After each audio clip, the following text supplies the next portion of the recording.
నమస్తే, welcome to our channel. నేను సౌజన్య.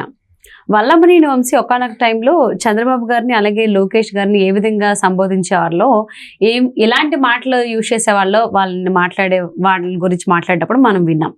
కానీ ఇప్పుడు ఏమైందో తెలియదు, కానీ సరికొత్తగా ఆయన చాలా గౌరవమైనటువంటి పదాలని యూజ్ చేస్తూ ఉన్నారు, గౌరవార్థకాలతో మాట్లాడుతూ ఉన్నారు వాళ్ళ గురించి.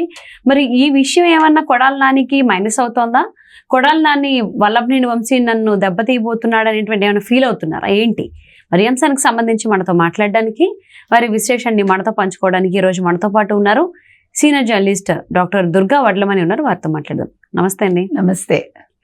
మరి వల్లభనేని వంశీ మాటల మార్పు వల్ల కొడాలి నాని ఏమన్నా మైనస్ ఫీల్ అవుతున్నారు? ఆయనకి ఏమైనా ఎఫెక్ట్ అయ్యేటువంటి అవకాశం ఉందా? వల్లభనేని వంశీ నన్ను ఎఫెక్ట్ చేస్తున్నాడు, నన్ను దెబ్బతీయబోతున్నాడు అని ఏమైనా ఫీల్ అవుతున్నారా కొడాలి నాని? అసలు ఏంటి ఇప్పుడు వల్లభనేని వంశీ అసలు మనం చూసుకుంటే 2019లో ఆయన టీడీపీ తరఫున నిల్చున్నాడు. ఆయన ఎంత 900 ఓట్ల మెజారిటీ ఎంతో గెలిచాడు. అప్పుడు ఈయనకి ఇప్పుడు ప్రత్యర్థిగా గన్నవరం అభ్యర్థి ఎవరైతే ఉన్నారో ఆయన పేరు యార్లగడ్డ వెంకట్రావు. ఆయన అప్పుడు వైసీపీలో ఉన్నారు. ఈయన పోటీ పడినప్పుడు వల్లభనేని వంశీ గెలిచాడు. గెలిచినప్పుడు వైసీపీకి దగ్గరగా తీసుకొచ్చింది కొడాలి నాని. ఎవరిని? వల్లభనేని వంశీని తెచ్చినప్పుడు వల్లభనేని వంశీ కొడాలి నాని మంచి స్నేహితులు మామూలుగా. సో దాంతో కొడాలి నాని మాటలు విని ఆయన వైసీపీకి దగ్గరయ్యి ఈయన్ని అబ్యూస్ చేయడం మొదలుపెట్టారు, చంద్రబాబు నాయుడు గారిని, తర్వాత లోకేష్ని కూడా. ఇంకా అది ఎంత తారస్థాయికి వెళ్ళిందంటే బూతులు మాట్లాడటమే మొదలుపెట్టారు చెప్పాలంటే. సరే, ఎలాగా కొడాలి నాని కొత్త ఏం కాదు, కాకపోతే ఆ కేటగిరీలోకి ఈయన కూడా చేరాడనమాట. అంటే స్నేహితుడు కదా, అది మరి స్నేహ ఇది పంచుకున్నాడో ఏంటో స్నేహబంధం అది. అయితే ఇప్పుడు కొత్తగా ఏమైందంటే ఈవెన్ వంశీకి కూడా కొంచెం గన్నవరంలో ప్రతికూలత ఉందంటున్నారు. అలాగే కొడాలి నానికి ఎలాగో మనకు తెలుసు, అతని మీద ఇప్పటికే చాలా జరిగాయి, మహిళలు వ్యతిరేకంగా ఉన్నారు. ఆయన కాన్స్టిట్యున్సీలో, గుడివాడ కాన్స్టిట్యున్సీలో చాలామంది ఆయనకు వ్యతిరేకంగా ఉన్నారు. ఇంకొక విషయం ఏంటంటే ఆయన సామాజిక వర్గాలు ఇద్దరివి ఒకటే. ఏ సామాజిక వర్గం అయితే వాళ్ళకి అండగా ఉంటుంది అనుకుంటున్నారో ఇప్పుడు ఆ సామాజిక వర్గం నుంచి వాళ్ళకి వ్యతిరేకత వస్తుంది. ఇంకొక విషయం ఏంటంటే ఇప్పుడు జనసేన ఉంది, జనసేనకి కాపు ఓట్లు ఉన్నాయి, జనరల్ ఓట్లు ఉన్నాయి. ఇప్పుడు వీళ్ళు కూటమితో వెళ్తున్నారు కాబట్టి టీడీపీ జనసేన మెయిన్గా ఇప్పుడు ఈ ఓట్లు కూడా చీలే ప్రమాదం ఉంది వీళ్ళకి.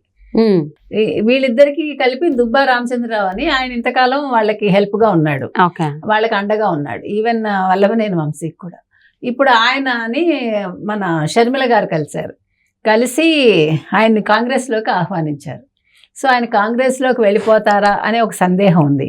దాంతో ఆయన వీళ్ళకి పెద్దగా సహకరించట్లా. ఇవన్నీ కలిపి ఇప్పుడు వల్లభనేని వంశీకి కొడాలి నానికి ఈ ఎన్నికలు కొంచెం గడ్డుగానే ఉన్నాయి. ఈ నేపథ్యంలో ఇప్పుడు కమ్మ సామాజిక వర్గం కాబట్టి వల్లభనేని వంశీ ప్లస్ చంద్రబాబు నాయుడు లోకేష్తో ఇప్పుడు మంచిగా ఉంటే, ఆల్రెడీ తెలుగుదేశం నుంచి వచ్చాడు ఆయన.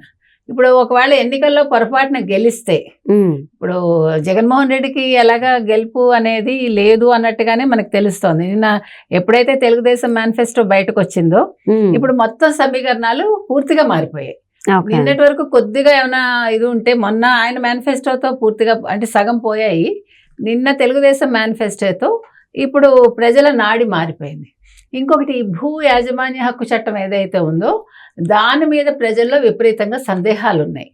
ఇవన్నీ కలిపి ఇప్పుడు వీళ్ళందరికీ గెలుపు అనేది చాలా కష్టతరం, ఎవరికి? వైసీపీ అభ్యర్థులందరికీ కూడా.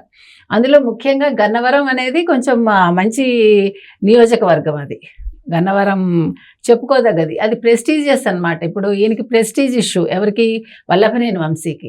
సో ముందు జాగ్రత్త చర్యగా ఆయన ఏమన్నా మరి మర్యాదగా మాట్లాడుతున్నాడు. ఎందుకంటే కామ సామాజిక వర్గం ఓట్లు కూడా రావాలి కదా ఆయనకి. ఇప్పుడు ఆయన మీద అందరికీ కోపం ఉంది, ఎందుకంటే అతను అందరినీ కించపరిచాడు మాటలతోటి, తన పనులతోటి కూడా. వల్లభనేని వంశీ కూడా ఒకప్పుడు ఏమైనా కొద్ది గొప్ప మంచి పేరు ఉంటే దాన్ని వైసీపీలో చేరాక పూర్తిగా పోగొట్టుకున్నాడు. సరే, ఇంకా అసలు మనకి కొడాలి నాని సంగతి చెప్పక్కర్లే. ఇప్పుడు వల్లభనేని వంశీ కనుక కొంచెం వీళ్ళకి చేరువైతే అది డెఫినెట్గా కొడాలి నానికి మైనస్ అవుతుంది.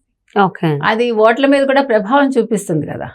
ఇప్పుడు నీ ఫ్రెండ్ చేస్తున్నాడు మర్యాద, మరి నువ్వెందుకు చేయట్లేదని కూడా ప్రజలు అడగచ్చు. ఇప్పుడు అతను రియలైజ్ అవుతున్నాడు, నువ్వు కూడా రియలైజ్ అవ్వు, నువ్వు ఇంతకాలం తప్పు చేసావు అన్న ఒక భావన ప్రజల్లో వస్తుంది. సో అది సో అంటే వల్లభనేని వంశీ ఇప్పుడు కేవలం ఓట్ల కోసమేనా ఆయన మాటల్లో మార్పు రావడం జరిగింది, మర్యాదపూర్వకంగా మాట్లాడుతున్నారు? అంటే ఓట్లు ఒక పక్క, ఇప్పుడు రాజకీయ భవితవ్యం ఆలోచించుకోవాలిగా. ఇప్పుడు భవిష్యత్తు కూటమిదే అనే కదా. ఇప్పుడు చంద్రబాబు నాయుడు సీఎం అయితే ఇప్పుడు ఈయన ఇంతకాలం చేసిన దానికి ఆయన బదిలిచ్చుకోవాలి కదా. అవును, దానికి వాళ్ళు కూడా ఊరుకోరు కదా. ఇప్పుడు అధికారంలోకి వచ్చాక ఇప్పుడు వాళ్ళు అభివృద్ధి మీద దృష్టి పెడతారు, కానీ వీళ్ళేమి రివెంజ్లు అంతా వెళ్ళరు, తెలుగుదేశం కానీ కూటమి కానీ ఇతనికి భయం ఉంటుంది కదా. ఎవరికి? వల్లభనేని వంశీకి ఇప్పుడు ఎటు కాకుండా అయిపోతుంది ఫ్యూచర్. ఇప్పుడు అంత వయసేం లేదు అతనికి, చిన్నవాడే. అందుకని అవన్నీ ఆలోచించుకుని, ఇప్పుడు రాజకీయం అనేది ఎలా ఉంటుందంటే ఎప్పుడు ఎవరు శత్రువులో ఎవరు మిత్రులో ఎవరికీ తెలియదు. ఇవాళ శత్రువు అయిన వాడు రేపు మిత్రుడు అవుతాడు, రేపు మిత్రుడు అయిన వాడు శత్రువు అవుతాడు. సో ఈ సమీకరణాలు మారిపోవటం అనేది చాలా సహజం. అందుకని ముందు జాగ్రత్త చర్యగా ఆయన ఒకవేళ నేను మళ్ళీ భవిష్యత్తులో నేను రాజకీయాల్లో కొనసాగాలంటే మళ్ళీ వీళ్ళతో మంచిగా ఉంటే మంచిది అనే ఒక ఉద్దేశంతో వాళ్ళని మర్యాదగా మాట్లాడుతూ ఉండొచ్చు. అంటే ఈ 4 సంవత్సరాలు ఎప్పుడైతే వైసీపీకి వెళ్ళిపోయారో అప్పటి నుంచి ఆయన నోటి దోషానికి బాగా అలవాటు పడి ఇప్పుడు ఆల్ ఆఫ్ సడన్ గా మారిపోతే మరి టీడీపీ శ్రేణులు ఒప్పుకుంటారా, యాక్సెప్ట్ చేస్తారా ఆయన్ని? ఇప్పుడు యాక్సెప్ట్ చేయటానికి చేయకపోవటానికి వాళ్ళ చేతుల్లో ఏమీ లేదు, ఇప్పుడు ప్రజల చేతుల్లో ఉందంతా. ఎందుకంటే ఆల్రెడీ ఎన్నికల కోడ్ ఉంది, ఇంకా 10 రోజులు ఉంది ఎన్నికలు మనకి. ఇవాళ అప్పుడే ఫస్ట్ వచ్చేసాం, కరెక్ట్గా 11 రోజుల తర్వాత మా ఎన్నికలు, ఆ రోజు ఎన్నికల తేదీ వస్తుంది. సో వైసీపీ వాళ్ళు చేయగలిగింది, ఇప్పుడు వైసీపీ వాళ్ళకే దిక్కు తోచట్లా. ఇప్పుడు వాళ్ళకే వాళ్ళ మేనిఫెస్టో చూసాక అసంతృప్తి మొదలైంది, ఏం చేయాలో వాళ్ళకి అర్థం కావట్లా. ఆ మేనిఫెస్టో వాళ్ళ పార్టీలో వాళ్ళే పెదవి విరిచారు, మెరుపులు ఉంటాయంటే మరకలు మిగిలాయి వాళ్ళకి. సో వాళ్ళకి నిజంగా దిక్కు తోచట్లా, ఏం చెప్పుకుని వాళ్ళు ప్రజల్లోకి వెళ్తారు? ఏది లేదు వాళ్ళ దగ్గర, ఒక అస్త్రం ఒక్కటి కూడా లేదు. సో ఇక్కడ ఈయన ఏం చేసుకున్నా కూడా వాళ్ళు ఎవడు పట్టించుకునే పరిస్థితుల్లో లేరు. ఎవరిని వాడు కాపాడుకుని ఎవరి నియోజకవర్గంలో వాళ్ళు ఎలా గెలవాలి అనే దాని మీద దృష్టి పెట్టున్నారు. ముందు టెన్షన్లో ఉన్నారు ఒక్కొక్క క్యాండిడేట్, వైసీపీ క్యాండిడేట్స్. సో ఇది పెద్ద విషయం కాదు వాళ్ళకి. ఎవరికి వాడు నిజంగానే వాళ్ళ ఫ్యూచర్లో ఆలోచించుకోవాలి. ఒకవేళ ఎన్ని సీట్లు వస్తాయో మనకు తెలియదు, వైసీపీకి 30 వస్తాయా 40 వస్తాయా అని. వాళ్ళు నెగ్గాక అదే పార్టీలో కొనసాగుతారా, లేదు తెలుగుదేశంలోకి వెళ్ళిపోవాలి అనుకుంటే వాళ్ళు కూడా ఈ బాటలోనే వెళ్తే మంచిది.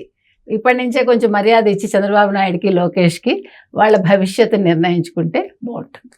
సో మరి వల్లభనేని వంశీ మాటల మార్పు వల్ల కొడాలి నానికి ఎఫెక్ట్ అవుతుంది అంటారు, మరి చూద్దామండి. మరి ఈ ఎఫెక్ట్ని కొడాలి నాని తీసుకుంటారా, మరి ఎలా భావిస్తారు ఏంటనేది. Thank you so much Durga garu. Thank you.